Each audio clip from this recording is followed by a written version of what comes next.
What if I told you the most revolutionary teachings of Jesus were deliberately hidden from you? I'm going to reveal 3 transformative truths about Jesus that churches don't want you to know. First, why Jesus himself said to stop asking him for things. It's right there in the Bible, but this teaching has been buried for centuries.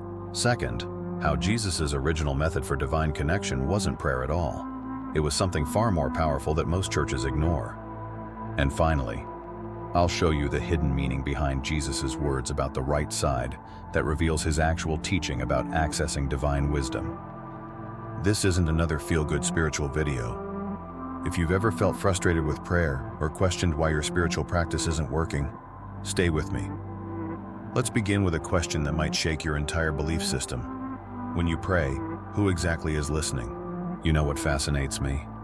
When millions of people pray every day, but almost no one stops to ask the most fundamental question: who's actually listening? Think about it. When you look up at the ceiling and pray, where exactly are those words going?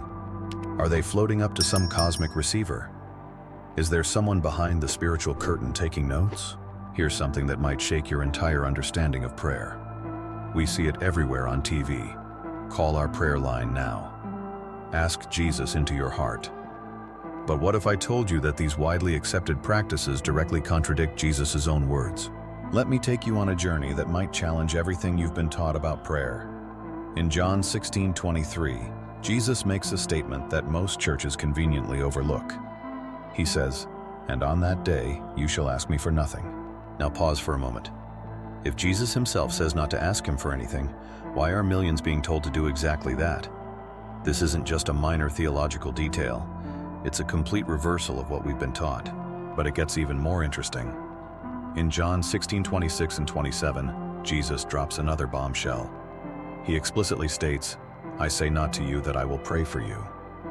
Think about that. While every church and prayer group offers to pray for you, Jesus himself says he won't.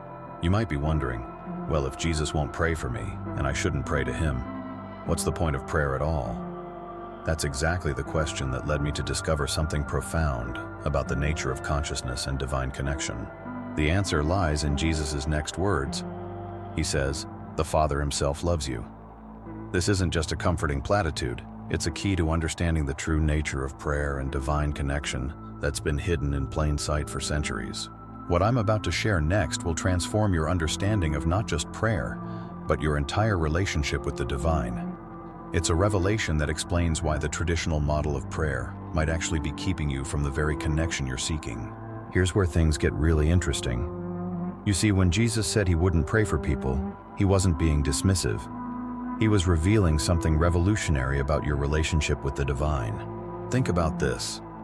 Every time you go to someone else to pray for you, you're actually blocking yourself from accessing the most powerful spiritual connection available.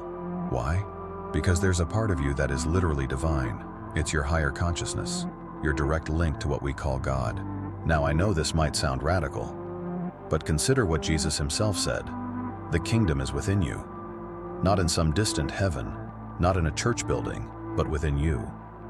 This isn't just poetry. It's a practical instruction that's been hiding in plain sight. Let me share something profound. When you rise into higher consciousness through meditation, when you quiet those constant thoughts and reach that place of profound stillness, you're not just relaxing. You're actually accessing what Hebrews 10:19 calls the holy place. But here's the kicker. That holy place is your higher consciousness. You've probably never heard this interpretation in church. Because let's be honest, if people realized they had direct access to divine wisdom, would they need an elite clergy class? Would they need intermediaries telling them they're somehow lower or less worthy? This is why Jesus was so revolutionary. He wasn't setting himself up as another barrier between you and divine connection. Instead, he said in John 14:23, "At that time you'll know I'm in the Father, and you in me, and I in you." Think about the implications of that statement. But here's where it gets truly mind-bending. There's an ancient Eastern story that perfectly illustrates why this understanding is so crucial for your spiritual journey.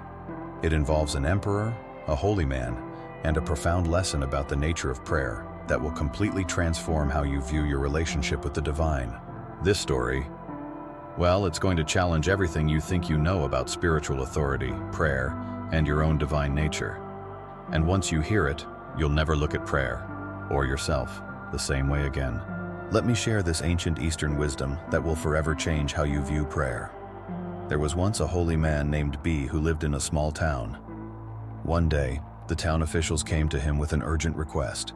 They desperately needed funds for schools and hospitals. Now, here's where it gets interesting. They asked B to petition the Emperor Akbar for help. When B arrived at the palace, he found something unexpected. The emperor wasn't on his throne. He was in his prayer room. Picture this scene. The mighty Emperor Akbar, kneeling and pleading, "Oh God in heaven, send us more money. We need help for the children, for the hospitals. Make my empire great. Send money, oh God Almighty." What B did next was absolutely shocking. He stood up and started walking out. The emperor, startled, spun around and demanded to know who dared interrupt his prayers. B's response?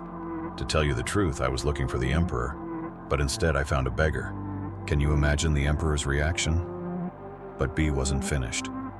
He looked straight at Akbar and delivered a truth bomb that echoes through centuries. "If you've got to pray to God to get your money, what am I doing talking to you? I might as well go directly to the source." This story, it perfectly captures what Jesus was trying to tell us. You see, religion has turned you into a beggar, sitting on the back porch of the palace when you actually have the authority to walk straight into the vault. Here's the revolutionary part. You have what Hebrews 10:19 calls authority to enter the holy place. But this isn't about a physical temple or church.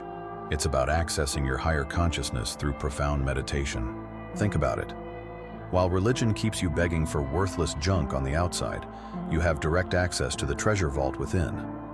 But there's a specific way to access this inner sanctuary, a method that combines ancient wisdom with precise spiritual practice. And this is where things get truly transformative. Because I'm about to share a hidden meaning from the Bible, something you've probably heard countless times but never understood. It's a secret that explains exactly how to access this inner kingdom, and it involves a surprising story about a camel, a needle, and a truth that's been hiding in plain sight. Let me share something that will completely transform how you understand one of the Bible's most misinterpreted passages. You know that famous line about it being easier for a camel to go through the eye of a needle than for a rich man to enter heaven? Well, here's what they never told you. In ancient Jerusalem, there was a specific gate called the Eye of the Needle. Now, this isn't just some interesting historical fact. It's a key to understanding the entire process of spiritual transformation. Picture this scene. A merchant arrives at this low gate with their camel. But here's the fascinating part. To get through this gate, they had to do something very specific. First, they had to remove all the burdens from the camel's back. Then, and this is crucial, they had to get that camel down on its knees. Now here's where it gets really interesting. Jesus wasn't just telling a story about rich people in heaven. He was giving us a precise blueprint for spiritual transformation. You see, like that heavily laden camel, we're all carrying burdens. Our traditions, our doctrines, our pride. Think about it. How many times have you said, "I've got to figure this out myself"? Walking back and forth, mind racing, trying to think your way out of problems. As Buddha brilliantly pointed out, isn't it ridiculous to try thinking your way out of a problem when thinking is what got you into it? This is where meditation comes in. Like that camel having to kneel, you need to symbolically kneel, to quiet your mind, to let go of all those mental burdens. But here's the challenge. Just like it was incredibly difficult to get a camel through that gate, it's extremely hard to convince your proud, stubborn nature to truly let go. You might go to church, have people pray over you, anoint you with oil, but when you get home, you're alone with your problems again. This is why Jesus emphasized something so specific about the right side, a detail that holds the key to accessing higher consciousness. What I'm about to share next is a revelation about the right hemisphere of your brain that explains exactly why Jesus told his disciples to cast their nets to the right side. It's a scientific and spiritual truth that bridges ancient wisdom with modern neuroscience, and it's going to change everything you thought you knew about meditation and divine connection. Here's a mind-blowing connection that's been hidden for centuries. When Jesus told his disciples to cast their nets to the right side, he wasn't just giving fishing advice. He was revealing a profound truth about your brain's spiritual potential. You see, when you're constantly trying to figure everything out, when you're stuck in that endless loop of problem solving, you're operating primarily from your left brain. But here's the revolutionary part. The divine connection you're seeking? It's accessed through your right hemisphere. Think about this.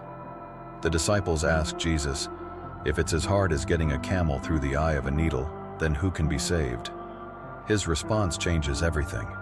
With men, it's impossible. Now here's what that really means. When he says with men, he's talking about your analytical mind. Your priest, your minister, your rabbi. They're all operating from the same limited left brain consciousness that's keeping you stuck. As Paul said, the carnal mind is not subject to the law of God, neither indeed can it be. But there's something transformative happening. When you learn to activate your right hemisphere through proper meditation, you're literally lighting up brain cells you've never used before, accessing wisdom that transcends ordinary thinking. Here's the problem, though. Most people are just reading about enlightenment instead of experiencing it. It's like going to a Mexican restaurant and just reading the menu. What good is it to know how delicious the enchiladas are if you never taste one? You need to devour the spiritual food, not just read about it. This is why Jesus said, "Why do you call me Lord and not do what I tell you to do?" He gave specific instructions about the single eye, an Eastern symbol for meditation that literally fills your body with light and divine wisdom. But there's a crucial warning here. Don't fall for the everything good happens after you die trap. That's just another way of saying, give me your money now, get your benefits later. Jesus was clear. He's the God of the living, not the dead. You're meant to experience heaven on earth, right now, through elevated consciousness. And this leads us to the most practical part. I'm about to share specific meditation techniques that combine ancient wisdom with modern understanding. These aren't just theories. They're proven methods for accessing that divine right brain consciousness and transforming your life today. Let me share something powerful about real spiritual transformation. You see, when you meditate the way Jesus actually taught, you're not just sitting quietly, you're literally lifting your consciousness into what he called the upper room, that place of divine nothingness where real wisdom flows. Here's what most people don't understand. Salvation isn't about waiting for some future event. Think about it. What good is being saved if you can't even save yourself from a headache? The truth is, you need practical spiritual tools that work right now, in this life. You know what's fascinating? While some preachers tell you this earth is just a passing through point, they're missing Jesus' entire message. This world isn't some cosmic waiting room. It's a beautiful place that can become heaven on earth when we access Christ consciousness. Let me be clear about something. When you enter that state of divine nothingness, when you truly separate from the endless chatter of thoughts, something remarkable happens. You begin receiving direction from a higher dominion, not through words or visions, but through pure knowing. This is why, when you lift yourself above the carnal mind, when you touch that place of pure consciousness, you're not just escaping problems. You're accessing solutions from a divine perspective. You're literally thinking with brain cells that have never been activated before. And here's the revolutionary part. By illuminating the right hemisphere of your brain through proper meditation, you're not just getting temporary relief. You're transforming your entire existence, creating what Jesus called life more abundant. Think about this profound truth. The book of Revelation isn't about some future apocalypse. It's God's psychology, a manual for mastering your mind and body. When it talks about fire coming down from heaven, it describes the spiritual fire of higher consciousness, purging away all those limiting earthly thoughts. This is the real meaning of enlightenment. Not just reading about it, not just talking about it, but experiencing it directly. When you enter that place of profound meditation, when you touch that divine nothingness, you're not just practicing some technique. You're fulfilling Jesus' actual teaching about seeking the kingdom within. Remember, the universe isn't waiting for you to die to give you its gifts. The time for transformation is now. Through proper meditation, through awakening your right hemisphere, through entering that upper room of consciousness, you can experience heaven on earth. Not after death, not in some distant future, but right here, right now. The choice is yours. Will you keep reading the menu, or are you ready to taste the feast?